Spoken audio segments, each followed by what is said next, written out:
ফেনীর সোনাগাজীতে আলিম পরীক্ষা কেন্দ্রে মাদ্রাসা ছাত্রীর গায়ে কেরোসিন ঢেলে পুড়িয়ে হত্যার চেষ্টার ঘটনায় জিজ্ঞাসাবাদের জন্য দুইজনকে আটক করেছে পুলিশ। এই ঘটনায় সোনাগাজী ইসলামিয়া সিনিয়র ফাজিল মাদ্রাসার অধ্যক্ষ সিরাজউদ্দৌলাকে বরখাস্ত করা হয়েছে। তবে এই ঘটনার একদিন পেরিয়ে গেলেও এখনও মামলা হয়নি। গুরুতর অবস্থায় গতকালই ওই শিক্ষার্থীকে ঢাকা মেডিকেল কলেজ হাসপাতালে ভর্তি করা হয়েছে। এদিকে আজ দুপুরে ঘটনাস্থল পরিদর্শন করেছেন অতিরিক্ত ডিআইজি মোহাম্মদ আবুল ফয়েজ। এ সময় তিনি জানান, ঘটনা তদন্তের জন্য বেশ কিছু তথ্য ও উপাত্ত সংগ্রহ করা হয়েছে। শনিবার আলিম পরীক্ষায় আরবি প্রথম পত্র পরীক্ষা দিতে মাদ্রাসায় যায় নুসরাত।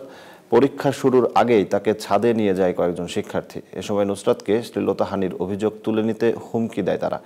নুসরাত রাজি না হওয়ায় তার শরীরে কেরোসিন ঢেলে আগুন ধরিয়ে দেয় সহপাঠীরা।